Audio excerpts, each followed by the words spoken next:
Gracias. Muchas gracias, Arturo. Solo quería preguntarte, ¿hay posibilidad más adelante de compartir pantalla? Por supuesto. Ok, sí, porque al ratito voy a presentarles algo que les hice para que sea quizá más fácil de entender. Muchas gracias, Arturo. Bueno, pues buenas tardes a todas y a todos. Bienvenidos otra vez a este espacio y yo contenta de poder compartir con ustedes ahora en Pascua, ¿verdad? Empezamos en Cuaresma, tiempo de preparación y ahora estamos en Semana de Pascua. Espero que hayamos vivido, ¿verdad? Esa transformación de Cristo en nuestras vidas. Y de eso se trata un poco la plática de hoy, ¿verdad? Voy a iniciar haciendo un breve resumen de lo que trabajamos la vez pasada, por si hay alguien nuevo que no estuvo, por lo menos que tenga una idea, ¿verdad? De lo que estuvimos hablando. Luego voy a pasar a trabajar también lo que es el proceso vulnerado, o sea, cómo terminamos siendo heridos, ¿verdad? Y lastimados. Y finalmente, cómo recuperar ese niño, esa niña herida, ¿verdad? Cómo sanar las heridas.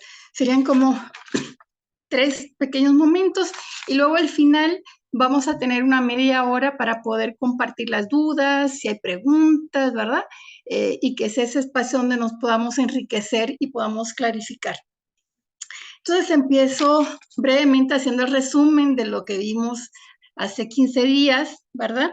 Y iniciamos hablando sobre primero la conversión. Estábamos en Cuaresma, ¿verdad? Y nos preguntábamos que en Cuaresma es un tiempo de conversión.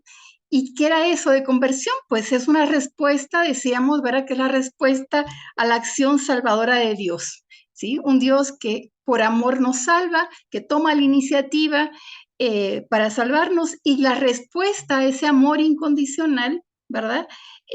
A esa vida plena que se nos ofrece, pues es precisamente la conversión, que es tratar de vivir según el proyecto de Dios, ¿verdad? Pero decimos que esto requiere 2 cosas. Primero, una apertura, una disponibilidad, ¿verdad? Para que el Espíritu de Dios, que el Espíritu del resucitado actúe en nosotros, ¿verdad? Eso como un punto importante. Esa disponibilidad, esa apertura para tocar aquellas fibras de nuestro ser que a lo mejor nos duelen, nos lastiman, ¿verdad? Pero hacernos disponible sabiendo que el Espíritu actúa en nosotros, ¿verdad? Y un segundo elemento que se requiere es precisamente trabajo personal, ¿sí? Yo puedo querer mucho sanar, pero si no hago nada por cambiar, pues no pasa nada, ¿verdad? Yo puedo querer transformar mi vida a la manera de Jesús, pero si no hago nada para cambiar, para modificar mis actitudes, pues no pasa absolutamente nada, ¿verdad? Entonces, pues veíamos que para que haya una verdadera conversión se tienen que dar esos 2 elementos, una disponibilidad, ¿verdad? De mente, de corazón, abrirnos a la fuerza del Espíritu y la voluntad para hacer el trabajo personal que se requiere. Y veíamos que muchas de nuestras conductas y de las actitudes que no nos ayudan a vivir ese proceso de transformación, ¿verdad? Tiene que ver con nuestra parte vulnerable, con nuestras heridas. Cuando hablamos de heridas, pues estamos hablando de ese proceso vulnerable, ¿verdad? Y nos preguntábamos, ¿cómo saber que traemos un niño o una niña herida? ¿Verdad? ¿Cómo saber que hemos sido vulnerados, que hemos sido lastimados? Y vimos diferentes conductas y actitudes, solo las voy a mencionar, ya no las voy a explicar porque eso lo vimos la semana pasada. Hablamos de la codependencia, ¿verdad? Las personas codependientes son personas que han perdido su identidad. Las conductas ofensivas, ¿verdad? O la violencia, como puede ser golpes, gritos, empujones, abusos, ¿verdad? De todo tipo, abuso físico, abuso verbal, emocional, abuso sexual, todo ese tipo de violencia causan heridas, ¿verdad? El mismo hecho de ser niños sobreprotegidos, ¿verdad? De no poner límites a los hijos, eso también lastima al niño porque lo hace creerse todopoderoso, que puede hacerlo todo, ¿verdad? Y ahí hay una herida, ¿no? los desórdenes narcisistas también, creerse el centro y el ombligo del mundo, ¿no? La incapacidad para confiar, las reacciones desproporcionadas que de repente tenemos, los autocastigos, las creencias mágicas, la incapacidad para vivir la intimidad, ¿verdad? Las adicciones, las compulsiones, el vacío, la depresión, todos esos son conductas que nos indican que dentro de nosotros hay algo que no funciona bien, ¿verdad? Que hay algo que ha sido herido, ¿verdad? Y nos habla de nuestro proceso vulnerado. Entonces, esto como manera de síntesis, estuvimos trabajando la semana pasada y yo quisiera que esta semana diéramos un pasito más, ¿verdad? Y ya que vimos cómo necesitamos un trabajo personal para realmente transformarnos a la manera de Jesús y cómo podemos identificar que nuestro niño, nuestra niña está herida, ¿verdad? A través de todas estas conductas que nos dañan, que afectan nuestras relaciones interpersonales o que nos afectan a nosotros, ¿verdad? O que afectan el trabajo, ¿verdad? Ahora nos toca como tratar de comprender cómo se dio esa herida, ¿verdad? ¿Cómo se dio ese proceso? ¿Cómo fue ese proceso vulnerado, ¿no? Y cómo podemos empezar un proceso de sanación y de transformación. Lo primero sería entonces, en los próximos minutos, explicarles qué es el proceso vulnerado. ¿A qué llamamos el proceso vulnerado? ¿Sí? Entonces, primero que nada, podríamos decir, ¿verdad?, que básicamente desde que nacemos hasta aproximadamente 7, 8 años, ¿verdad? Las personas son muy susceptibles, ¿verdad?, de quedar marcadas por las heridas, ¿no? Sobre todo si son heridas que tienen que ver con lo sexual, todavía después en la adolescencia, todavía la adolescencia es un periodo crucial y sensible, ¿no? Entonces, cuando se trata de heridas relacionadas con la sexualidad, hasta la adolescencia podemos ser muy vulnerables, ¿verdad? Pero en relación a otras heridas, sobre todo mientras más joven, mientras más niño, más susceptibles somos a ser lastimados porque no tenemos las herramientas, ¿verdad?, para poderlas enfrentar. Cuando hablamos de heridas, ¿de qué estamos hablando? ¿Verdad? ¿De qué estamos hablando cuando hablamos de heridas? Y yo me parece que quizá la forma más sencilla es decir, la herida es lo que produce un golpe, ¿sí? Lo que nos produce un golpe por algo que fue negado y a lo que se tenía derecho. Esa es la herida. Teníamos derechos a ser amados, teníamos derecho a ser atendidos, teníamos derecho a ser cuidados y de alguna manera o de otra se nos quitó, se nos negó esa necesidad y ahí está la herida, ¿sí? Ahí recibimos el golpe. Uh-huh.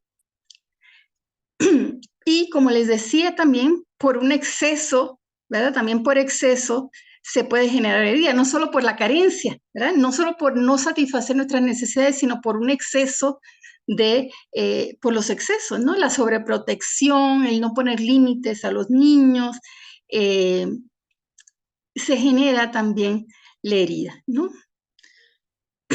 Y a partir de los 6, 7 años, ¿verdad? Se van generando quizá antes mecanismos de defensa, ¿verdad?, que van a ayudar a sobrevivir.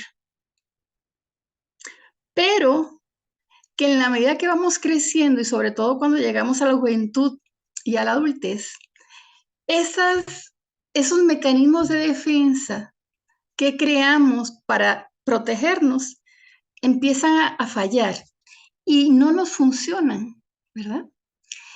Un ejemplo muy sencillo. Si cuando el niño a los 4 años quiere algo y no lo recibe, ¿verdad? No se satisface esa necesidad.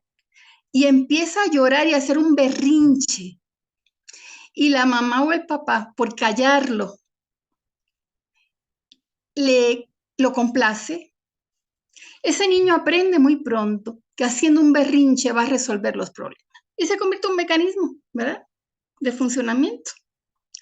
Y resulta que tenemos adultos de 30, de 35, de 50 y de 60 y más años que cuando no tienen lo que quieren empiezan con berrinches, ¿verdad?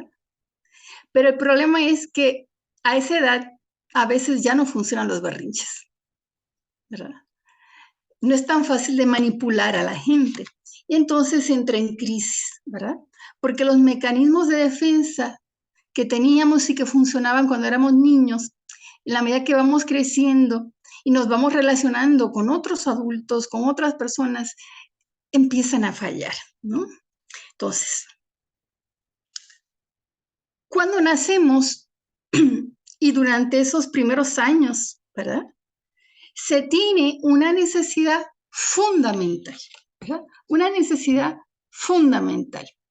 Y la necesidad fundamental se desdobla como en dos: ser amados y ser reconocidos. Esa es la necesidad fundamental de los niños, ¿verdad?, del bebé. El bebé, en la medida que sus papás o las personas que lo cuidan, ¿verdad?, le reflejan amor, cariño, atención, el niño se siente amado y empieza a sentir que es importante y que es reconocido. Cuando esto se niega, surge la herida, ¿sí? La herida se produce por esta falta de reconocimiento o de amor, ¿no?, que implica que la falta de satisfacción de las necesidades psíquicas y físicas básicas se reflejan en alguna de estas situaciones que voy a mencionar, y puede haber otras muchas, ¿verdad? Cuando el niño no es amado o cuando no se le reconoce, ¿verdad?, no se le reconoce en su identidad, ahí se forma una herida, ¿sí? El niño necesita que se le reconozca como es y no como los papás quisieran que fuera. Entonces, cuando los papás no reconocen a los hijos como son, ahí se está gestando una herida. O, por ejemplo, si no me sentía amada o amado, ¿verdad?, si hubo chantaje afectivo, si hubo un amor condicionado, todo eso forma una herida, ¿verdad? Forma la herida. Por ejemplo, aquí abro un paréntesis porque es muy, muy común, ¿verdad?, en nuestras familias, el amor condicionado. ¿Cuántos papás condicionan el amor de sus hijos? ¿Verdad? Si te portas bien, te doy esto. Si le das el besito a tu tía, te doy esto. Y siempre estamos condicionando. Sí, sí, sí, sí, ¿verdad? Y aprendemos a condicionar el amor, ¿no? Entonces, obviamente este amor condicionado, este chantaje afectivo que a veces hacemos los papás, ¿verdad?, genera la herida. O si fuimos abandonados, ¿verdad? Un padre que abandonó a los hijos, o unos padres que estaban todo el día trabajando y no pudieron atender a sus hijos, no le dieron calidad en las relaciones, ¿verdad? Todo eso puede gestar una herida cuando no se atendieron los hijos, cuando no hubo tiempo para los hijos, ahí está la herida, ¿verdad? Cuando no me dieron afecto físico, ¿verdad? Ser tocado con respeto, con cariño, suficientemente, ahí se genera una herida. Cuando los adultos no creen lo que dicen los niños, por ejemplo, hay muchos niños que han sido víctimas de abuso sexual y cuando se lo dicen los padres no le quieren creer, ¿verdad? Prefieren creer al agresor que al hijo. Entonces, todas estas falta de escucha, no escucharlos, no creerles, ¿sí? Es una ofensa, ¿verdad?, para los niños. Cuando se le hace sentir a un niño que no sirve, que es un burro, que no sabe hacer las cosas, cuando se le compara con otro, con el hermano mayor o con el hermano más chico o con un primo o con un vecino, ¿verdad? A veces los papás sin darnos cuenta, ¿verdad? Estamos comparando a los hijos. Es que tú no eres, es que fíjate de tu hermano, es que no sé qué. Y siempre, muchas veces estamos comparando, ¿verdad? Eso causa heridas, ¿verdad? Porque el niño se siente menos que otro, ¿no? Cuando a los niños no se les da un rol, ¿no? Cuando no se les da un lugar, no tienen un papel en la familia, también se genera una herida, ¿no? Cuando no se le brindó seguridad, cuando hubo demasiada inestabilidad en todos los ámbitos, cuando se agreden, se golpea, cuando se insulta, cuando se les empuja, cuando se les priva de culturalmente de una educación, todo eso son elementos que generan heridas. Y ahí están las heridas. Y lo más interesante y lo más triste es que los principales agentes que contribuyen a la generación de heridas son, en primer lugar, los padres, y luego los hermanos, y luego el resto de la familia. Un primo, un tío, un abuelito, ¿sí? La violencia familiar, la indiferencia, el abandono, la muerte de algún ser querido temprano, ¿verdad?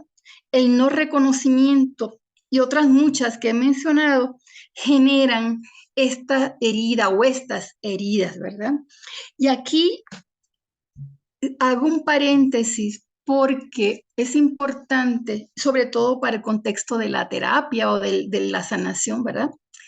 Que estas heridas que son causadas por los padres y por los hermanos, normalmente, la mayoría de las veces, no es que los papás lo hagan a propósito, ¿sí?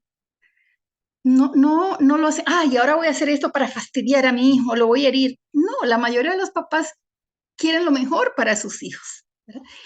El problema es que la mayoría de los papás también son niños y niñas heridas, ¿sí?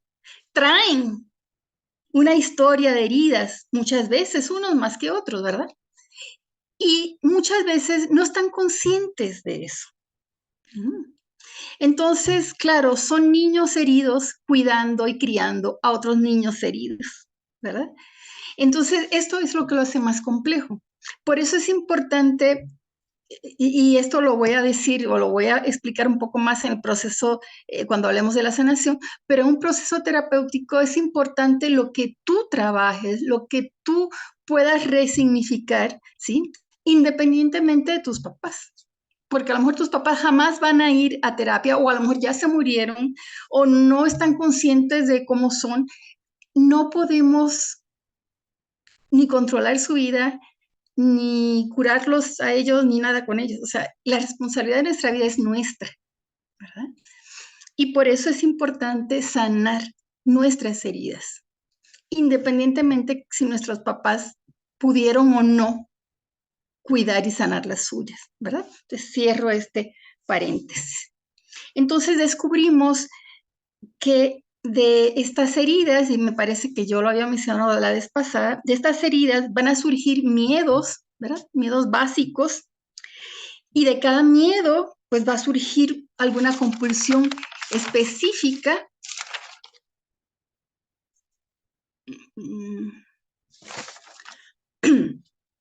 Y voy a mencionar, bueno, algunas, ¿verdad? Algunos de los miedos y las compulsiones a las que nos pueden conducir, ¿verdad? Por ejemplo, el miedo a que me condenen puede generar una compulsión de perfeccionismo, ¿verdad? Porque como no quiero que me condenen, quiero hacerlo todo perfecto, ¿no? O el miedo a que no me quieran, ¿verdad? Si fui abandonado, puedo tener miedo a que no me quieran. Entonces la compulsión puede ser ese servicio desmedido, ¿verdad? De que quiero servir y ayudar los 364 días del año, los 365 días del año, todo el día y toda la noche y siempre estar disponible. Pues esa es una compulsión, ¿verdad? O el miedo al fracaso puede generar una compulsión del logro del éxito, de querer el éxito siempre a costa de lo que sea, ¿verdad? el miedo a que me comparen, ¿verdad? Si mis papás estuvieron comparándome toda la vida y entonces tengo miedo de que me sigan comparando, entonces la compulsión va a ser hacer diferente. Me puedo volver extravagante, ¿verdad? Si mi miedo es al vacío, a la soledad, posiblemente la compulsión va a ser a tener hambre de conocimiento y voy a ser de las personas que estoy estudiando todo el tiempo y leyendo y quiero saber y saber y saber, ¿verdad? Porque eso me llena, me llena. O el miedo a que me abandonen, a no estar en el grupo, pues me va a ser compulsivo hacia las normas y voy a cumplir las normas por cumplirlas, ¿verdad? La norma por encima de cualquier otra cosa. O si es miedo al dolor, ¿verdad? Si tengo miedo al dolor, pues lo que voy a buscar es el placer continuamente como compulsión, ¿sí? Si mi miedo es a mostrar debilidad, a mostrar ternura, a mostrar que no puedo, pues mi compulsión posiblemente va a ser las ansias de poder, ¿verdad? Y de buscar poder sobre los demás y de buscar controlar, ¿verdad? Para sentir que sí puedo. Y cuando mi miedo es al conflicto, ¿verdad? A la confrontación, pues posiblemente mi compulsión va a ser buscar la armonía, cueste lo que cueste, no entrar en discusiones, quedarme callado todo el tiempo, en fin. Como se dan cuenta, eh, los miedos provocan una compulsión y normalmente la compulsión es opuesta, ¿verdad? A lo que es el miedo. Cuando se genera la herida, ¿verdad? Cuando se genera la herida en el inconsciente, eh, se está dando, como les dije, se van gestando, se van creando, organizando los diferentes mecanismos de defensa, ¿no? Y es como, y ahorita lo van a ver en una imagen que les puse en las diapositivas, es como si yo fuera construyendo un muro de bloques muy altos que me tapan todo, ¿verdad? Y hago un muro para que no me golpeen más, para cubrirme, para cuidarme, para que no me lastime. Y en este muro, ¿verdad? Que parece una fortaleza, que son los diferentes mecanismos de defensa, pues se van a ir dando con el tiempo algunas grietas que se van haciendo como agujeros, ¿verdad? Por los cuales se van a mostrar nuestras heridas, ¿no? Y esas heridas se pueden ver a través de nuestras compulsiones, ¿verdad? De las emocionadas que tenemos, de una culpa malsana, ¿no? Eh, Por lo tanto, a veces para llegar a la herida es importante reconocer las compulsiones, reconocer los miedos, poder identificar esas conductas desproporcionadas que tenemos, ¿no? Y otra vez repito, la compulsión es un acto que se repite, sí, son conductas que se repiten todo el tiempo para escapar de los miedos y es contrafóbica. ¿Qué significa? Que hacemos lo contrario al miedo básico, ¿verdad? Eso significa. Entonces las compulsiones van generando una imagen también. Fíjense qué interesante cómo estas heridas también pueden distorsionar las imágenes de Dios, porque finalmente las compulsiones generan una imagen distorsionada de Dios, ¿verdad? Que hace que no se perciba al Dios de Jesús. Es un Dios perfeccionista, es un Dios juez, es un Dios implacable. Entonces, si nosotros en nuestra mente, nuestro Dios es un Dios así juez, implacable, que me está vigilando todo el tiempo para cacharme, ¿verdad? En el pecado, un Dios que busca que yo sea perfeccionista, ¿no? Estamos en las imágenes falsas de Dios. Y por lo tanto, posiblemente estaremos también viviendo una espiritualidad falsa. Entonces, fíjense cómo nuestras heridas no solamente afectan nuestra vida psíquica, nuestra vida social, nuestra vida emocional, sino que también afectan nuestra vida espiritual, ¿verdad? De las heridas también nacen las conductas o las reacciones desproporcionadas, ¿verdad? Que agrandan la herida. Entonces, cuando ustedes oyen personas decir, ay, es que nadie me quiere, ¿ya? Es que no soy importante para nadie, ¿no? Ahí hay una persona herida, ¿verdad? Y además con una reacción desproporcionada. Entonces, ojo, porque a veces nosotros podemos decir esas frases y no nos damos cuenta, ¿verdad? Las compulsiones, las reacciones desproporcionadas, esta culpa malsana que se queda ahí, donde a veces nos sentimos como culpables, ¿verdad? De lo que pasó, ¿no?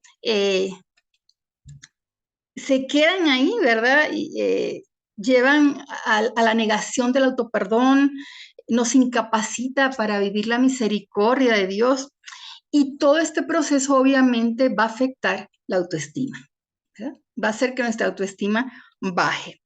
Y esta baja autoestima está alimentada básicamente y sostenida por las voces de los agentes que provocaron la heridas, ¿sí? Estas voces pueden estar activas, ¿verdad? O estar en el inconsciente. Y a lo mejor ya no está ahí, ya no tenemos a nuestro lado a papá o a mamá diciéndonos cosas o gritándonos, pero ya están dentro de nosotros esas voces. Las hemos interiorizado, ¿verdad? Y entonces esas voces, cada vez que hacemos algo, ahí están. Es que yo sabía, es que yo no sirvo, es que yo no hago esto, es que yo no hago bien las cosas, es que ¿por qué? Es que yo soy malo, es que, ¿sí? Y es como si nos diéramos latigazos, ¿verdad? Como si nosotros mismos nos maltratáramos. Y es que ahí están internalizadas esas voces que oímos en nuestra infancia y posiblemente las hemos ido repitiendo, ¿verdad? Entonces, este proceso vulnerado, esta forma en que hemos sido heridos, va a tener muchas, muchas implicaciones, ¿verdad? Desde el surgimiento de esta vergüenza, ¿no?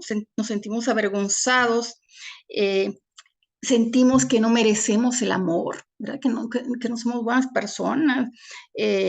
Nos puede llevar al autosabotaje, a las adicciones, etcétera, etcétera, ¿no? Entonces, fíjense cómo esta herida o estas heridas, porque a veces tenemos más de una, ¿verdad? Si no son trabajadas, que la mayoría de las veces en la infancia no son trabajadas, ¿verdad? Ahí están. Ya se gestaron y ya nos van a acompañar siempre.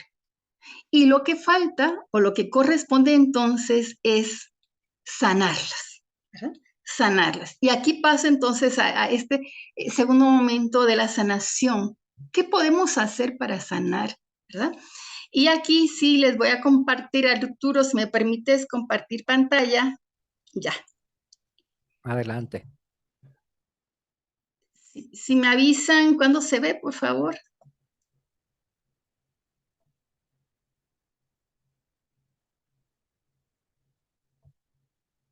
¿Ya se Ahí ve? se ve, sí.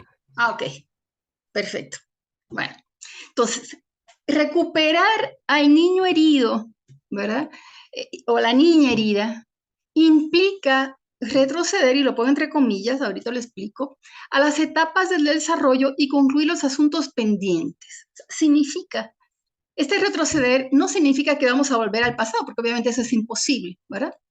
Sino significa poder conectarme con ese momento, con esos momentos, con esas heridas, con esas pérdidas que tuve, ¿verdad?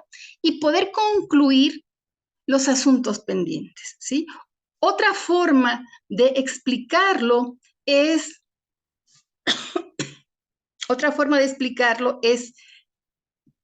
darme permiso para hacer el duelo que no se hizo, ¿verdad? Duelo viene de dolerse, ¿verdad? Darme permiso a recuperar ese dolor que está ahí congelado. Algunos psicólogos le llaman recuperar el dolor original, ¿verdad? Entonces, la única forma de superar las heridas y los desórdenes provocadas por ellas es mediante el rescate de los sentimientos, ¿sí? Tenemos que rescatar esos sentimientos. Es como si dentro de nosotros estuviera ese niño congelado, porque en su momento no pudo decir o expresar lo que quería, ¿sí? Y se quedó calladito, ¿ves? Y entonces su dolor, su enojo, su tristeza, ahí se quedaron. Y ahí están, ¿verdad? ahí están y no se van. Y hemos oído muchas veces decir que el tiempo lo cura todo, pero en cuestiones de las heridas, eso no es cierto, ¿verdad? El tiempo no lo cura todo. La atenuación del dolor, ¿sí?, se logra a través de las defensas del ego que utilizamos cuando la realidad se vuelve intolerante, que es lo que yo les dije. Para no sentir el dolor, ese niño desarrolló las defensas, ¿verdad? La negación, ay, es que esto no me está ocurriendo. O la represión, no, nunca sucedió, ¿verdad? O la disociación, no recuerdo lo que pasó. O la proyección, no, eso te ocurre a ti, no a mí, ¿verdad? Entonces proyectamos en el otro. O la minimización, bueno, ocurrió, pero no tiene importancia, ¿sí? Entonces, fíjense, y claro, y hay otros muchos mecanismos de defensa, pero bueno, no se trata aquí de mencionarlos todos, sino que ustedes vean cómo estos mecanismos, estas defensas del ego, van adquiriendo diferentes formas y se estructuran de tal manera que yo puedo vivir en negación muchísimo tiempo, ¿verdad? O reprimiendo, ¿verdad? Como si nunca hubiera sucedido algo.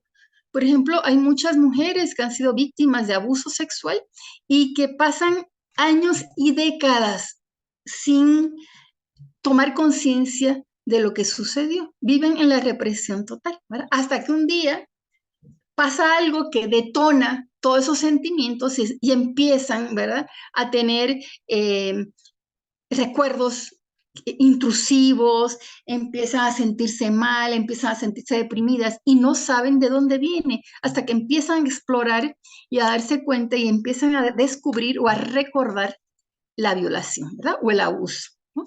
Bueno, es una persona que ha estado reprimiendo durante mucho tiempo, ¿no? No recordar lo que sucedió o proyectar los sentimientos de enojo, ¿verdad? En fin, hay muchos mecanismos de defensa. Nuestras emociones, y aquí entro un poco a explicar lo de las emociones porque es de vital importancia, ¿verdad? Nuestras emociones son formas de experiencia inmediata, ¿sí? Si nosotros vemos, sentimos algo que nos pasa, luego provoca emociones. Las emociones son como una descarga eléctrica, es como una corriente eléctrica que se produce en el sistema límbico. Ahorita les voy a enseñar una foto para que vean qué es eso, ¿verdad? Entonces, cuando experimentamos emociones, entramos en contacto directo con nuestra realidad física, ¿verdad? Entonces, son nuestras emociones, esta forma de energía, por lo tanto, se van a expresar en el organismo antes de que nos percatemos que están allí, ¿sí? O sea, primero viene la sensación, ¿sí? ¿Sí? De ahí la emoción viene de emoción, de movimiento. Entonces, primero viene como la reacción que nos mueve y después puedo ponerle palabras, ¿verdad? Entonces, nuestras emociones son nuestras fuentes más grandes, son un don de Dios, ¿verdad? Son una de las facultades más grandes que tenemos. Pero no nos han enseñado a educarlas ni a manejarlas. Entonces, las emociones nos cuidan, ¿verdad? Nos ayudan a identificar nuestras necesidades básicas. Y cuando nuestras necesidades están siendo amenazadas, nuestra energía emocional nos los hace notar. Y esas son las emociones y los sentimientos, ¿verdad? Cuando sentimos algo, cuando hay una emoción, un sentimiento, el cuerpo nos está avisando que hay algo que nos amenaza o que hay algo que nos está moviendo o que hay una necesidad que hay que atender, ¿verdad? Sea en positivo o en negativo, ¿verdad? Esa es la función de las emociones, avisarnos de que algo está pasando dentro de nosotros y tenemos que atenderlo, ¿verdad?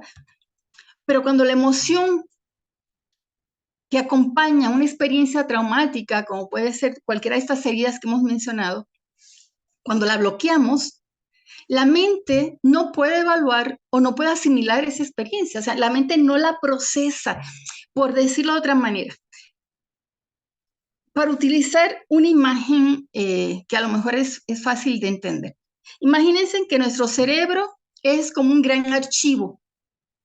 Y en ese archivo hay muchos folders, ¿verdad? Donde yo voy almacenando y procesando todo lo que vivo. Cuando tengo una experiencia traumática, dolorosa, y yo bloqueo esa experiencia o bloqueo esos sentimientos, es como si esa emoción no se pudiera archivar en una de mis folders, ¿verdad? Y por lo tanto queda suelta, por ahí desparramada. Y por eso después me va a seguir afectando el resto de la vida, porque quedó fuera de lugar, ¿verdad? No fue procesada, ¿no? Entonces, cuando la energía emocional bloquea la resolución del trauma, la mente queda reducida en su habilidad para funcionar, ¿sí? Porque las emociones están hechas para darle una resolución, ¿verdad? Es como, ¿qué ejemplo les puedo poner? Imagínense el sistema digestivo, ¿sí? Yo siento hambre, como la comida se va por todo el proceso, ¿verdad? Hasta que satisfago el hambre, ¿no? Y desaparece hasta que me vuelve a dar hambre, ¿verdad? De la misma manera, el sistema límbico, que es el sistema donde se generan las emociones, también tiene una función, que es avisarme que algo pasa para que yo le dé resolución. Y entonces volvemos al equilibrio. Pero si no resuelvo, ¿verdad? Si yo bloqueo, si yo reprimo,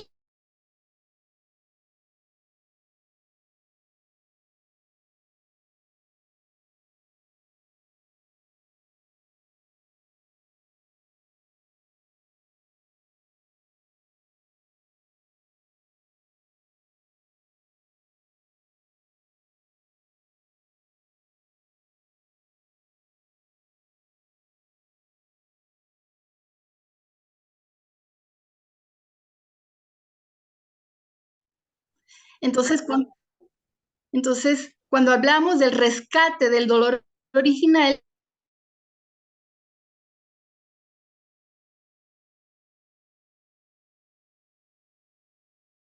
les traje una.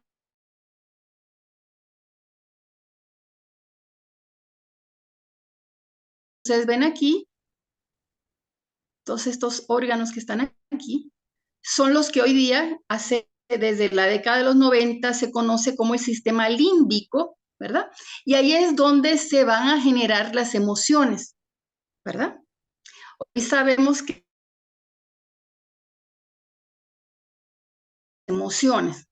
Entonces, tenemos aquí abajo es el encéfalo, que es el cerebro más antiguo, ese lo compartimos con los animales, ¿verdad? Luego tenemos este sistema límbico, que fue el siguiente en el proceso evolutivo, ¿verdad?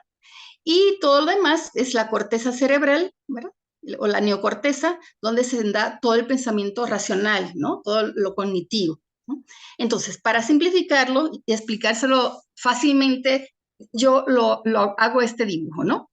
Tenemos primero el tronco del encéfalo, ¿verdad? Y el cerebelo, que es el más primitivo. Ahí se dan como las reacciones o las emociones más primitivas, ¿no? Que tienen que ver con la supervivencia.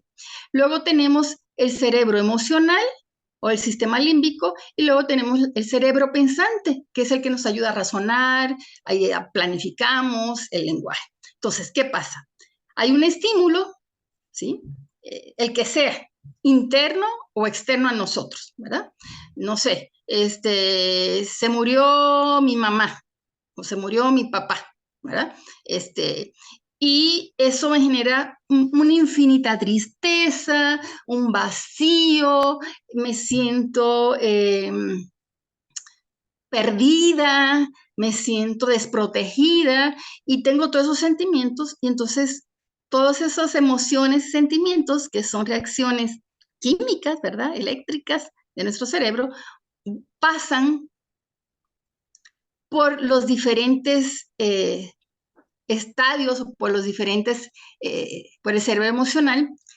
Y se supone, ¿verdad?, que cuando llega la neocorteza yo pueda entonces manejarlo y decir, sí, estoy triste por esto, es que mi papá significaba mucho para mí.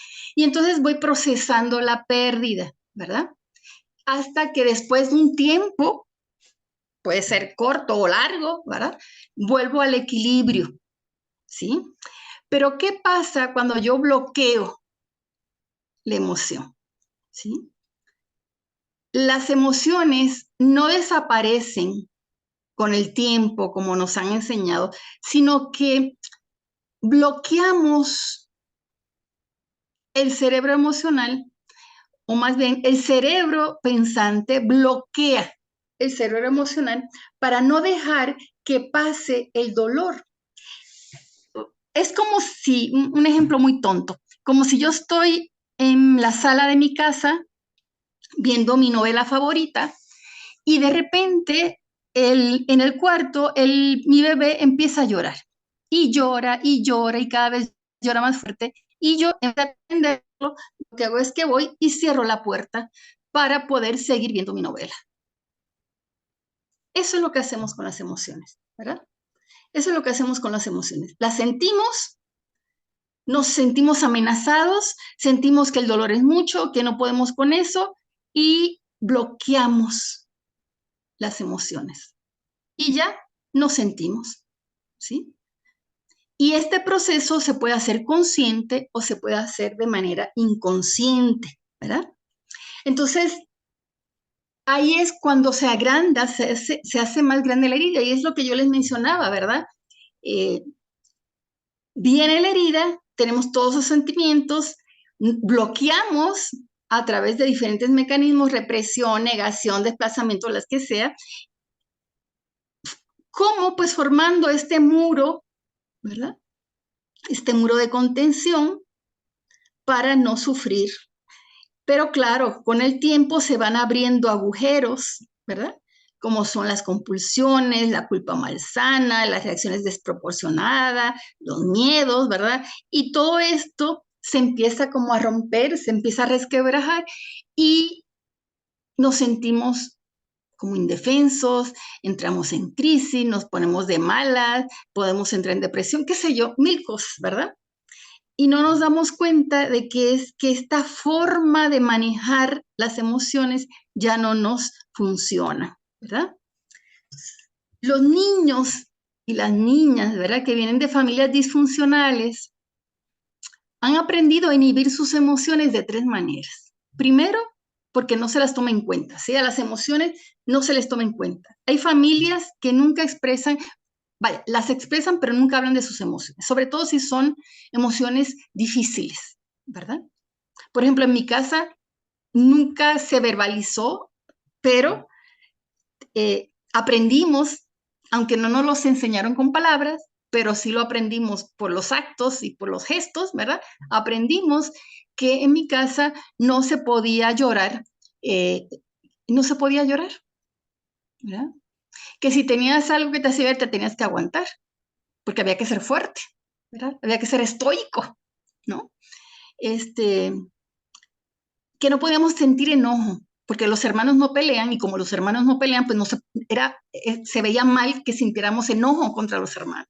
Entonces fuimos aprendiendo una serie de mensajes eh, no verbales, pero que con el tiempo obviamente eso fue lo que se estructuró en nuestra personalidad, ¿verdad?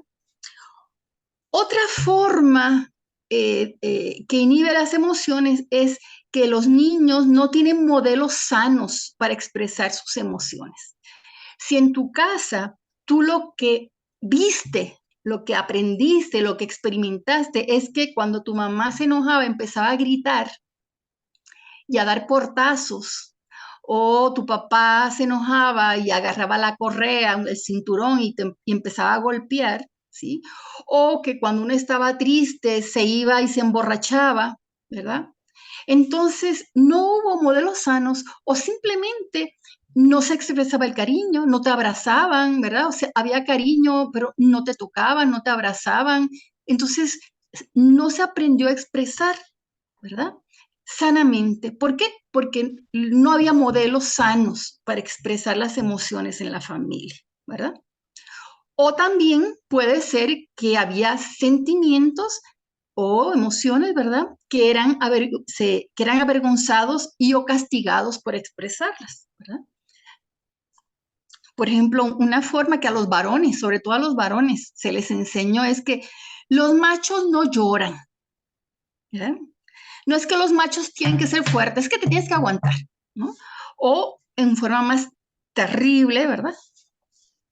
Me tocó una vez un muchacho que yo atendía, me decía, es que en mi casa mi papá, si yo me daban ganas de llorar por algo, me decía que yo era una mujercita. Y dice, no, es que aquí las mujercitas, yo no quiero aquí mujercitas, ¿verdad? Tú eres un macho, no eres una mujercita. Entonces, híjole, es una forma bastante violenta e indignante, ¿verdad?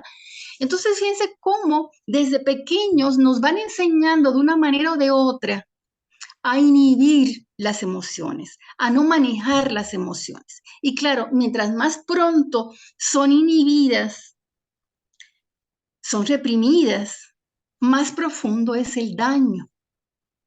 Y claro, llegamos a adultos y no nos damos cuenta de ese daño tan profundo que tenemos, ¿verdad?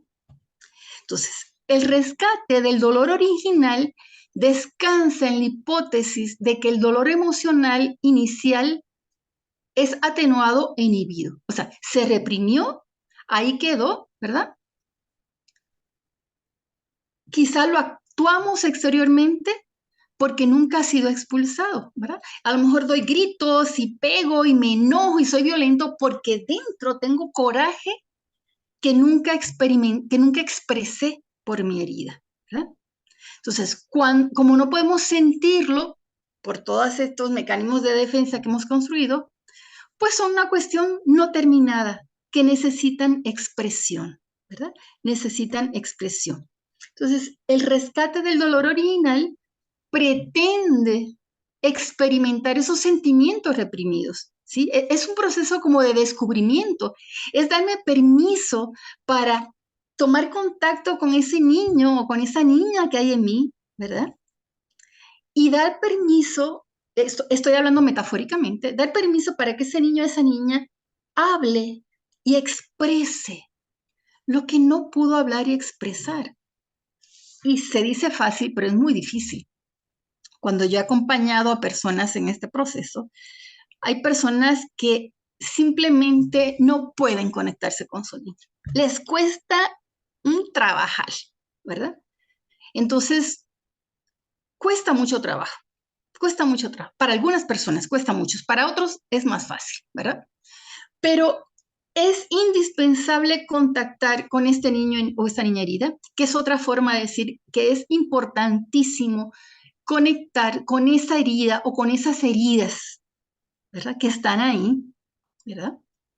Porque ese rescate involucra el proceso de curación de la naturaleza, o sea, es como la naturaleza, que si tú, por ejemplo, te cortas, ¿verdad? Te das una cortada profunda, pues hay que limpiar la herida, hay que desinfectarla, a lo mejor hay que coser unos puntos, ¿verdad? Y tapar la herida para que no se contagie y poco a poco pues se retira el parche, luego se cortan los puntos, ¿verdad? Se sigue limpiando y poco a poco hasta que la herida queda curada, sanada, ¿verdad? Claro, la, la marca ahí está y a lo mejor nunca desaparece, pero ya no duele. Y de eso se trata este rescate y este proceso de sanación, ¿sí? Cuando nos damos permisos a afligirnos, cuando nos damos permiso a sentir la tristeza y el dolor o los sentimientos que están ahí, empezamos a sentir una sensación restauradora, ¿verdad? Restauradora. Entonces, nos curaremos naturalmente si solo se nos permite afligirnos, ¿verdad?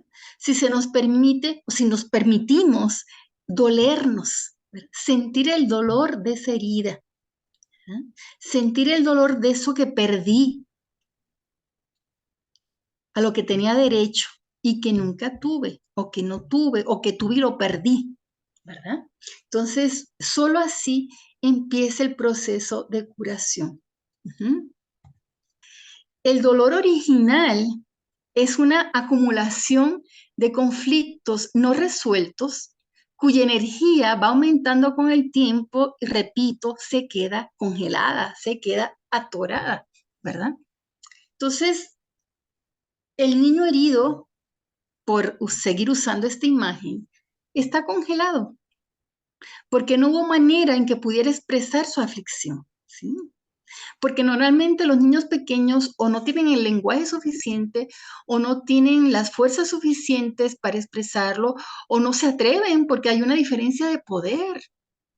Piénsese un niño de 4, 5, 7 años frente a un papá abusivo, que golpea, que se emborracha, o a una mamá que le dan chancletazos o que está afuera y que nunca se ocupa del niño. O sea, entre el niño, que es la víctima, y el victimario, hay una diferencia no solamente de edad, sino de fuerza, ¿verdad?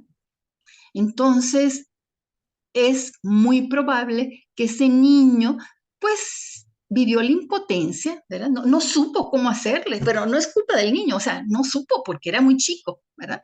Entonces, para sanar a nuestro niño, a nuestra niña herida, necesitamos salir de nuestro escondite y necesitamos confiar en alguien, ¿verdad? Por una parte, tenemos que confiar en nosotros mismos y confiar en que ya somos adultos y que tenemos los recursos para poder cuidarnos, atendernos y apoyarnos. Pero también confiar en alguien externo que nos pueda escuchar sin juicios, ¿verdad?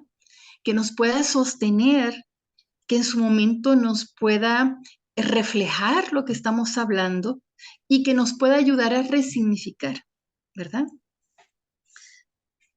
Una persona que nos acoja y nos dé permiso de sentir. Y por eso este proceso de sanación, la mayoría de las veces implica alguien profesional que pueda ayudarnos, un psicólogo, un psicoterapeuta, ¿verdad? Que pueda ayudar, ¿verdad? En algunos casos, un buen amigo, una buena amiga, que tenga el tiempo, que tenga la disponibilidad, que sea empático, que sea sensible, tal vez pueda ayudar. Pero definitivamente se requiere, en muchos casos, de un profesional, porque a veces las heridas son muy fuertes, ¿verdad? Son muy fuertes.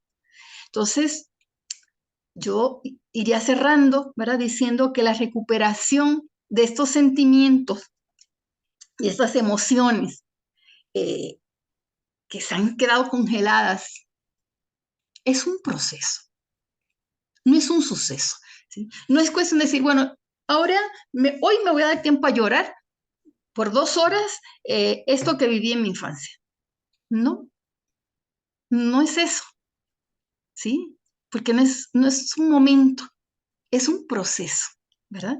Y es un proceso que implica tiempo, implica unas etapas, ¿verdad? Entonces, es lo que llamamos un proceso de duelo, ¿verdad? Es un proceso de duelo. Y la conmoción es el principio de la aflicción. Cuando yo sufro una conmoción, cuando yo me doy cuenta del impacto que está teniendo esta herida en mi vida, viene como así la conmoción. Eso es una buena señal, porque puede ser el principio del proceso, ¿verdad? Y luego del proceso de duelo viene pues la negación. No, es que esto no puede ser, no es que esto no me está pasando a mí, no es que esto ya es, yo lo creía superado, no es que, ¿sí? Y estamos negando. Pero poco a poco, en la medida que me doy permiso para sentir lo que estoy sintiendo, va pasando y va entrando otro sentimiento, que puede ser en algunos la depresión, en otros puede venir primero la ira, el coraje, el enojo, ¿verdad? Y después la depresión, ¿verdad? Y con la depresión pues esta tristeza. Pero eso son buenas señales porque significa que la herida está aflorando, ¿verdad? Y que entonces puedo abrazarla y puedo resignificarla, ¿verdad? Y puedo descubrir, como decíamos la vez pasada, que a lo mejor de esa herida han surgido cosas buenas, ¿verdad? Y que a lo mejor lo que soy ahora como persona, con todas las cosas buenas que tengo, son gracias a esa herida del pasado, ¿no? Entonces puedo ir descubriendo muchas cosas, pero no las voy a descubrir hasta que pase por este proceso que implica negación, coraje, depresión, tristeza. Y después de ese proceso, solo después puede experimentarse calma, aceptación, paz, ¿verdad? Y son las etapas del duelo, que no siempre se van a vivir del mismo orden ni de la misma manera, ¿verdad? No todas las personas a lo mejor viven su duelo de la misma manera. A veces se yuxtaponen las emociones, a veces puedo estar en la depresión y al mismo tiempo sentir coraje, ¿verdad?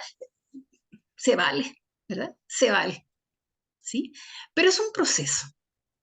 Y por eso es importante darnos permiso para vivir ese proceso. Debemos darnos permiso para lamentar las pérdidas, lo que pudo haber sido y no fue, la traición, el abandono, lo que sea, la comparación, ¿sí? Lamentarnos que durante nuestro desarrollo nuestras necesidades no fueron satisfechas, ¿verdad? Y en el proceso vamos comprendiendo que posiblemente no se pudo hacer nada diferente, ¿sí? Es que un niño de 7 años que fue víctima de abuso sexual, por ejemplo, ¿qué podía hacer frente a un tío o frente a un abuelo o frente a un vecino más fuerte y más grande? Pues no pudo hacer posiblemente nada, ¿verdad? O que tu papá o tu mamá te abandonaron cuando tú eras chico y no volviste a saber de él y eso te causó un gran dolor. Vas a ir comprendiendo que posiblemente no pudiste hacer nada diferente a lo que hiciste, que no pudiste salir corriendo a buscarlo porque tú tenías 7 años, ¿sí? Porque el problema de que tu papá te abandonara no era un problema contigo, seguramente era un problema de él, a lo mejor con tu mamá, pero a lo mejor con él, ¿sí? Entonces, cuando hacemos este proceso de duelo, empezamos a comprender cosas, empezamos a resignificarlas y entonces es cuando podemos reintegrar todos esos acontecimientos, ¿verdad? Como la herida que ya se cicatrizó y no duele. Pero para eso se requiere tiempo, ¿verdad? Se requiere tiempo. Entonces, este proceso de recuperación implica darnos permiso para hacer este duelo o los duelos por los que hemos perdido, porque a lo mejor hemos tenido muchas pérdidas, ¿verdad? Y aquí quisiera terminar con estas dos ideas que me parece que son importantes. Hay muchas pérdidas que tenemos en la vida que son necesarias para crecer y para madurar, que son necesarias, ¿sí? Cuando el niño empieza a caminar y se aleja de mamá, a las mamás nos ponemos, ay, mi hijito ya no está conmigo todo el tiempo. Qué bueno. Significa que ese niño empieza a caminar y empieza a hacer su camino, ¿sí? O cuando el joven se va de la casa a trabajar y a buscar su proyecto, las mamás también nos quedamos tristes y mi hijo que se fue, qué bueno que se fue, porque solo así crece y madura. Es parte del crecimiento. Ah, pero hay otras pérdidas que nunca debieron suceder, ¿sí? El abuso, cualquier tipo de abuso, la violencia física, la violencia emocional, el abandono, la muerte prematura de un ser querido, el que no atendieran mis necesidades básicas cuando ya era un niño, el que no me dieran amor, ¿no? Esas pérdidas nunca debieron suceder y esas hay que trabajarlas. Tenemos que darnos permiso para hacer el duelo.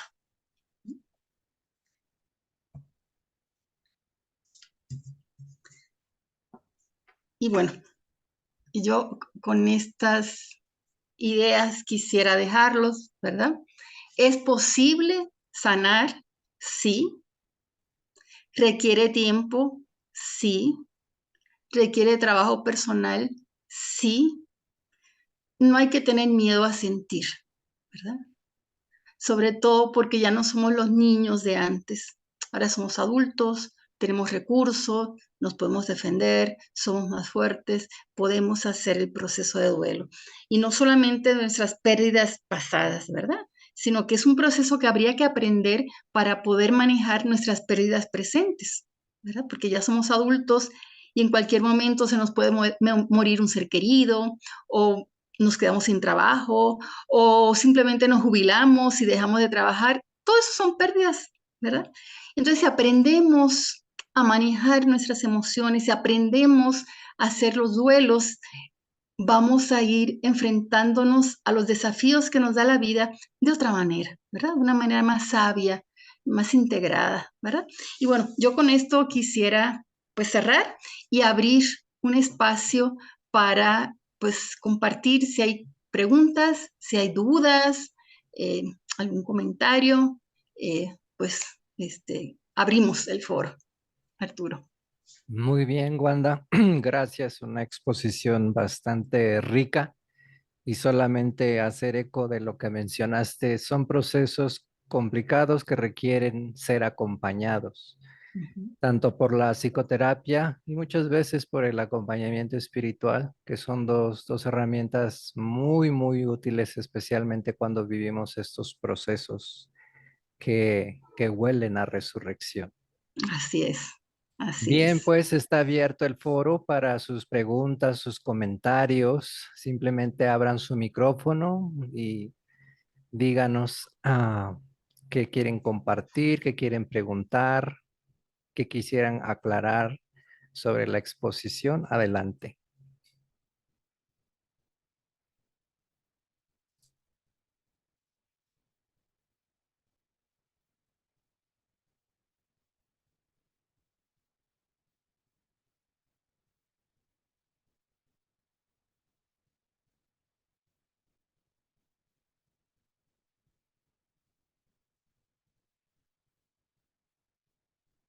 Entonces, me hace mucho ruido el, el pensar eh, qué es lo correcto, ¿no? Si el tolerar ese tipo de situaciones me podría llevar a algún crecimiento o simple y sencillamente no permitirlas desde la primera, ¿no? Ocasión y buscar otras opciones que siempre las debe haber.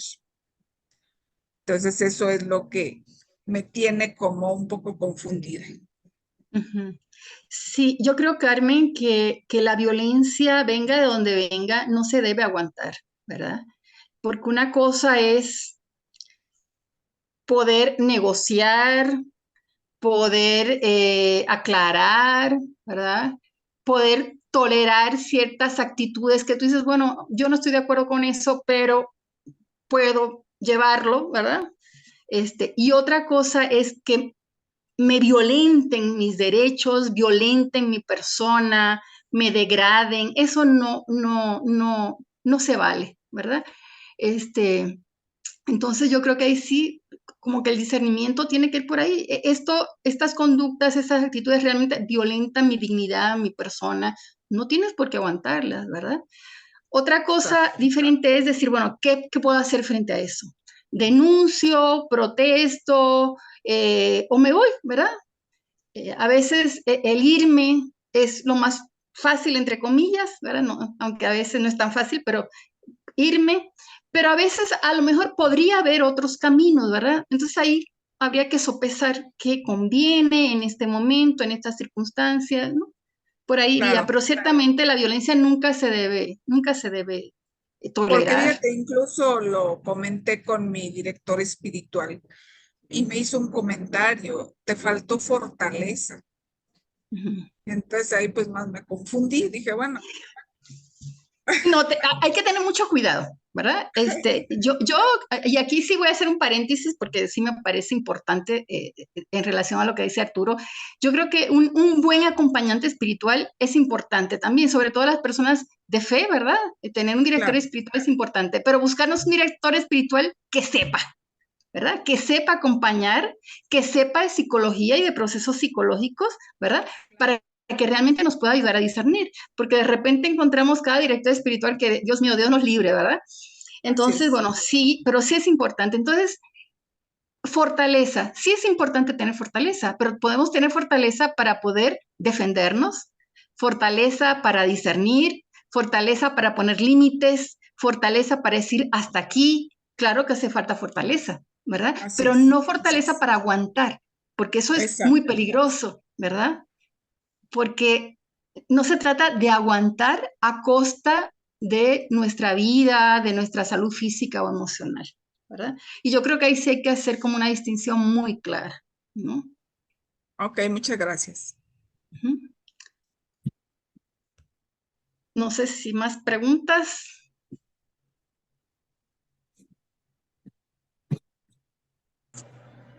Margarita, ¿ibas a decir algo?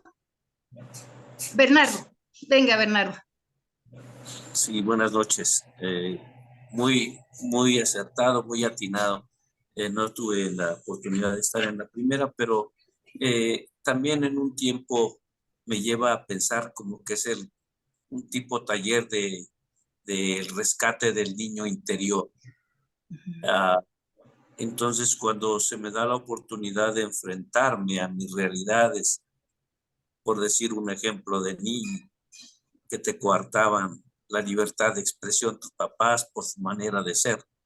Eh, Había que hacer una introspección personal y regresar a esas cosas que son importantes para poderlas sanar y para poder, precisamente como escuché hace un momento, en este tiempo de resurrección, resurgir a una vida de paz, de tranquilidad y saber que entender y saber comprender que derivado de esas acciones en la niñez, pues me llevaron a tener acciones no concretas, reprimido, y a lo mejor era yo a veces un momento dado alterado por esas situaciones, pero cuando se da la oportunidad de poder expresar, sentir, vivir esos duelos y sacarlos, porque eso es lo interesante, sacarlos y se encuentra una paz, se encuentra una tranquilidad y por consecuencia, por añadidura, se dan otros espacios, otras luces que me van a permitir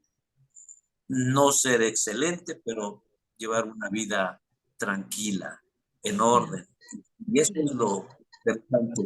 Nada más quería expresar esa situación. Muchas gracias. Muchas gracias, Bernardo, por tu experiencia, por compartir tu experiencia. Así es muy liberador poder expresarlo y sanar, ¿verdad? Gracias. ¿Alguien más?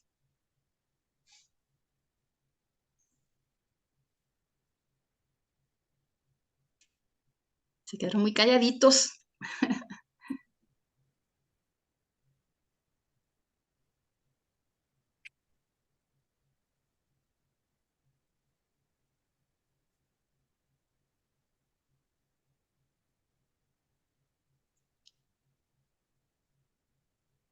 Sí, buenas noches.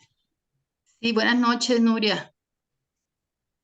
Bueno, primero agradecerle porque es un tema que me parece que usted lo expuso con muchas cosas importantes y muy claras.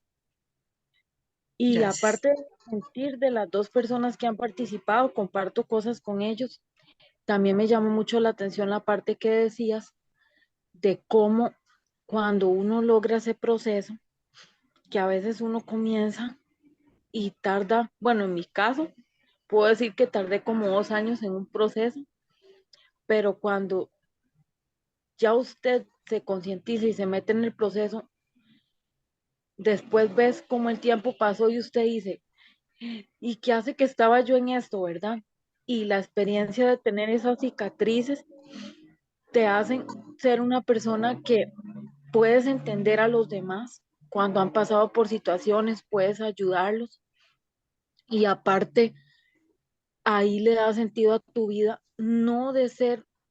Yo antes pensaba que era como ser un guerrero muy valiente, aguantar muchas cosas, pero no es solo eso, sino ser de verdad, saber usted que con la ayuda de Dios, usted superó tantas cosas y que de verdad ya no son heridas sangrantes, sino cicatrices que nos ayudan a dar significado a la vida. Entonces sí me parece muy bonito y muy importante eso que dijiste, porque no es fácil, no es fácil, a veces uno le da miedo, a veces se queda enclochado, como dice uno, en ciertos procesos. No es fácil trabajarlo en el niño interior, pero sí es posible. Si usted tiene fe en Dios y tienes un buen acompañante y usted quiere, de verdad sí se puede, sí se puede. Así que muchas gracias más bien por compartirnos eso, porque yo sé que nos va a ayudar a todos a tener más herramientas y a seguir confirmando ciertas cosas. Así que muchas gracias. Gracias a ti, Nuria. Y dijiste algo muy cierto. Cuando somos capaces de sanar, ¿verdad? De pasar por este proceso, nos hacemos más sensibles al dolor ajeno, ¿verdad? Y eso nos humaniza. Y eso es importante, ¿verdad? Porque cuando nos humanizamos, somos capaces de empatizar con el otro, de acercarnos con el otro, comprender el dolor del otro, ¿verdad? Y eso definitivamente nos hace más humanos y por lo tanto más cerca de Jesús, ¿verdad? De ser seguidores de Jesús y de vivir los valores del Evangelio, ¿no? Entonces, no, eso también es importante tenerlo en cuenta, ¿no? Cómo sanar, ¿no? Integrarme me hace mejor persona para servir al reino de Dios, ¿verdad? Y a vivir una espiritualidad más liberada, más encarnada, ¿no? Este, y como decía Arturo, el padre Arturo, a vivir la resurrección. ¿Qué es eso? Vida nueva, vida transformada, ¿verdad? Muchas gracias, Nuria. ¿Hay alguna otra pregunta que quieran hacer? ¿Comentario? Alba Edison llegó a casa y le dio a su mamá una nota. Silveria, ¿quieres compartir algo? Dio esta nota y me dijo que solo se le los ojos de No encuentro el micrófono. Sí, ya se había encendido.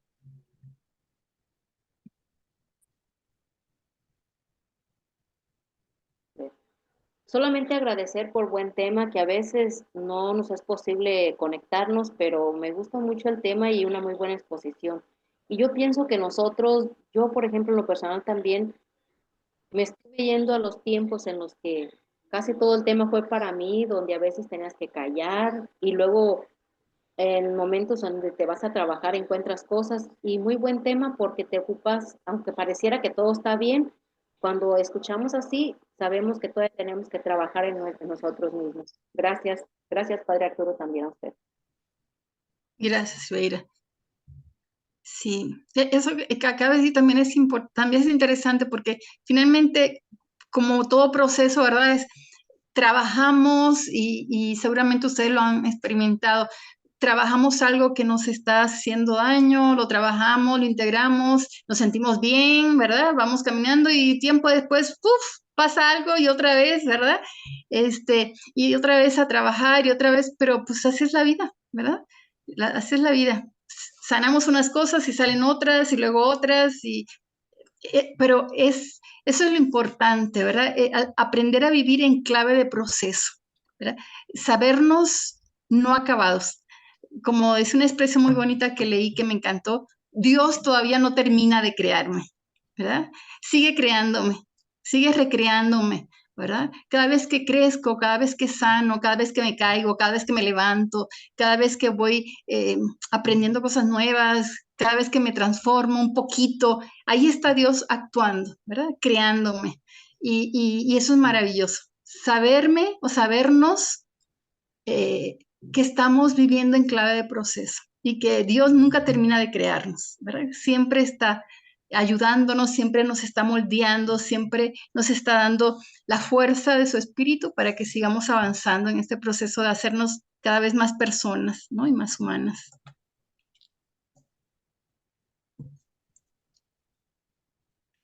Bien.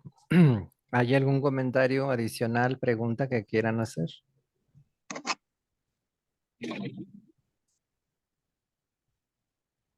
Margarita, ¿te gustaría compartir algo?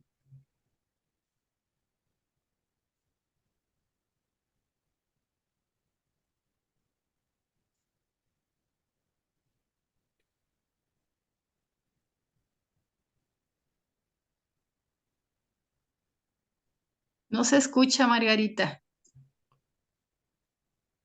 Tienes tu micrófono encendido, pero no te escuchamos.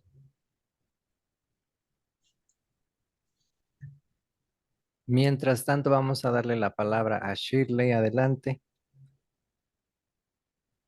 Buenas noches, bendiciones para todos y felices Pascuas de Resurrección.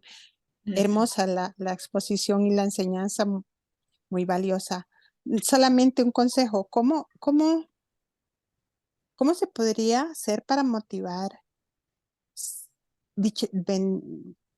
Por la gracia de Dios, siento que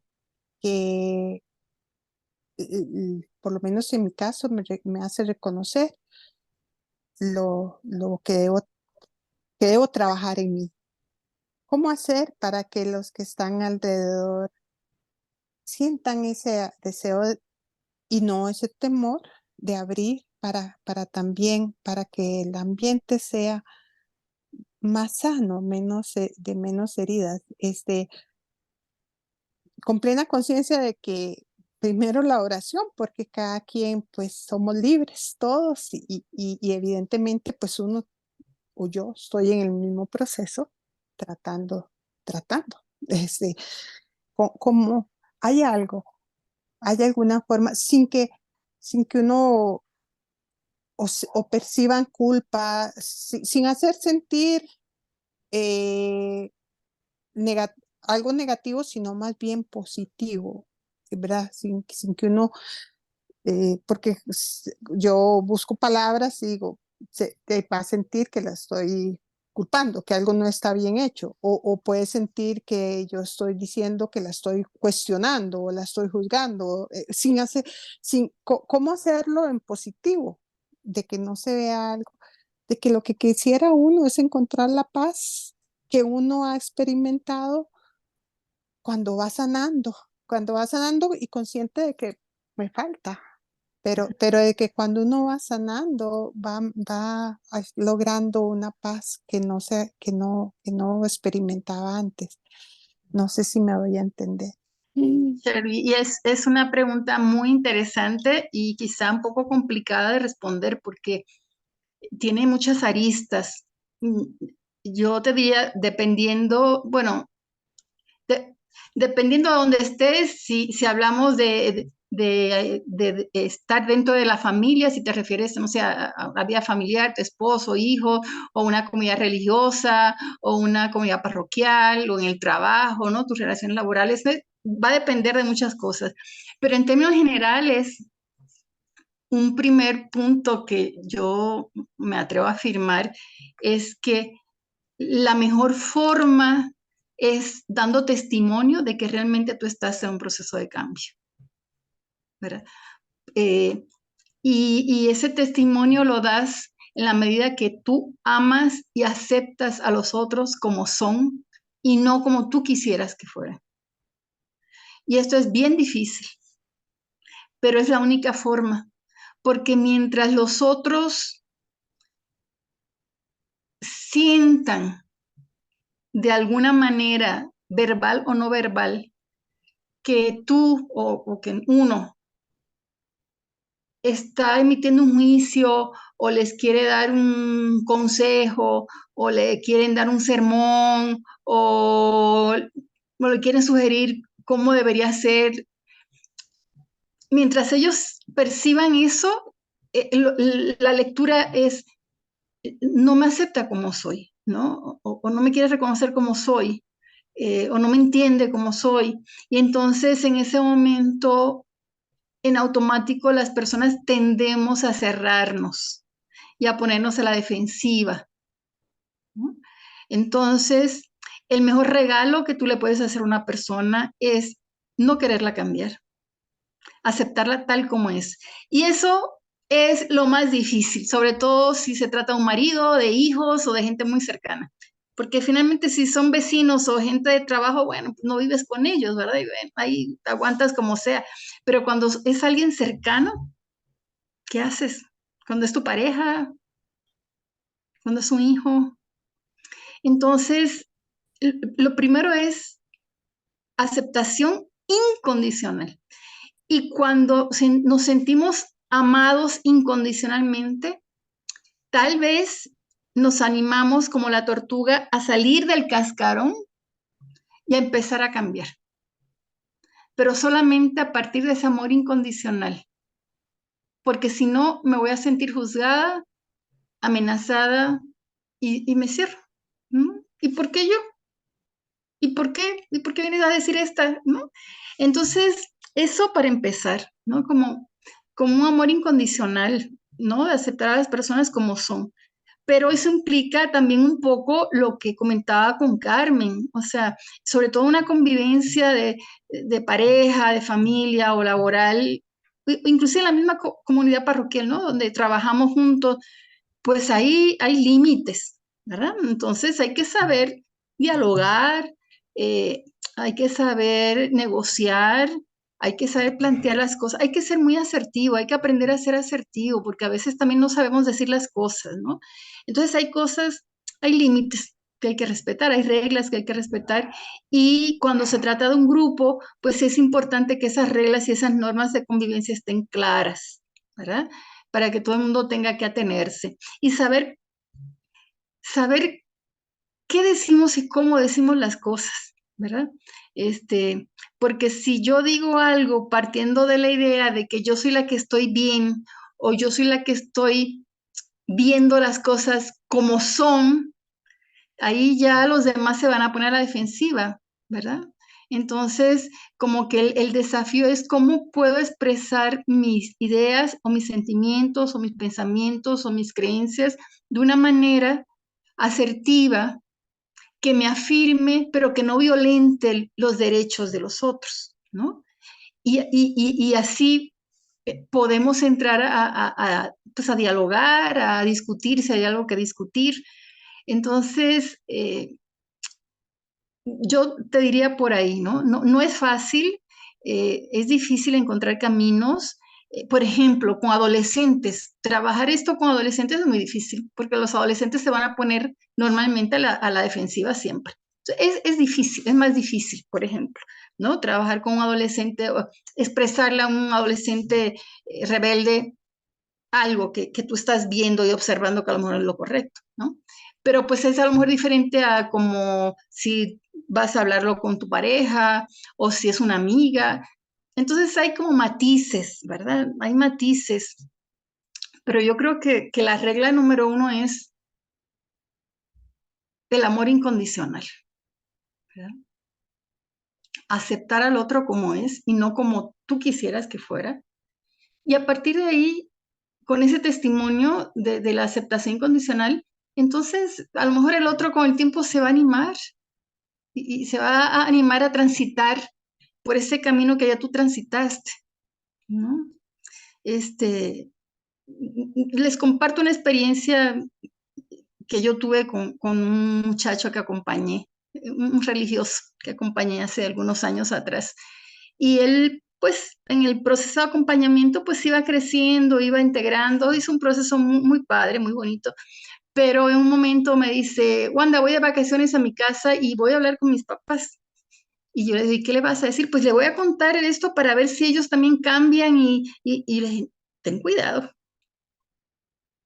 porque el que está haciendo proceso eres tú, no ellos.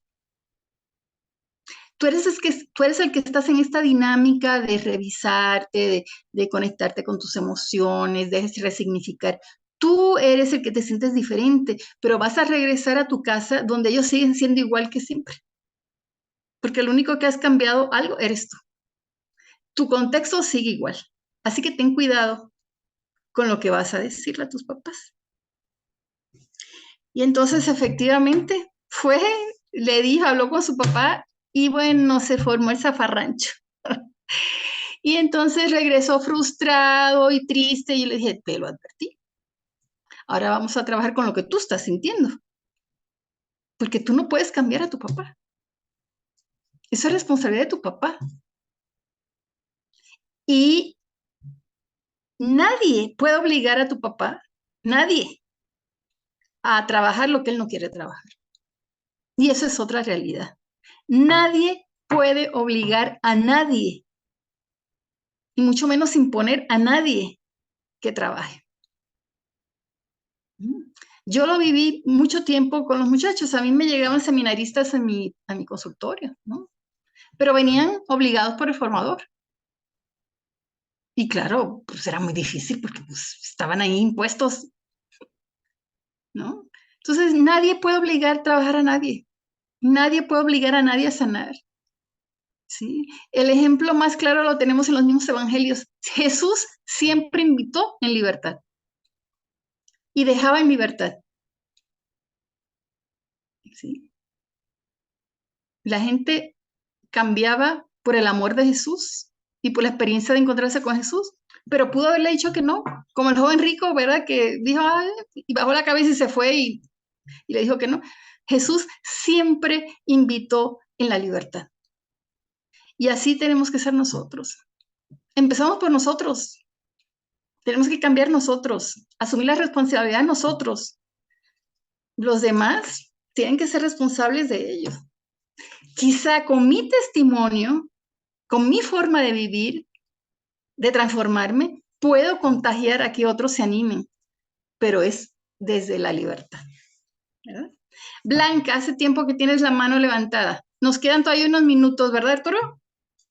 A ver, Blanca. Buenas noches, muchas Buenas gracias noches. por la oportunidad. En verdad que este tema me ha tocado profundamente porque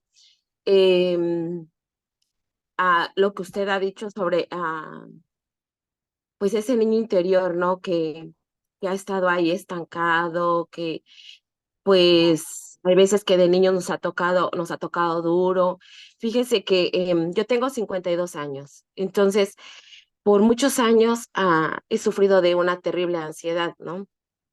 ¿En qué se manifiesta mi ansiedad? En costarme mucho hablar frente al público. Hacer lo que ahorita estoy haciendo, uy, es bastante difícil. Sin embargo, a través de hace apenas unos meses, yo hice un retiro y después de ese retiro yo salí muy triste porque yo lo que más le pedía a Dios era, Señor, líbrame de esto que yo siento, ayúdame, ya son muchos años, o sea, yo tengo el recuerdo desde que yo tenía aproximadamente como unos 11, 10 años, cuando esto se empezó a manifestar, ¿no? Entonces, he tratado de buscar ayuda psicológica, he tratado de hacer muchas cosas, pero siempre pensando, es que nadie se tiene que dar cuenta de lo que yo siento y de lo que yo padezco, porque esto significa, yo tengo 4 hijos, un esposo que es maravilloso, pero nadie se tiene que dar cuenta, porque esto significaría que estoy loca o qué van a pensar mis hijos o mi esposo, etcétera, etcétera.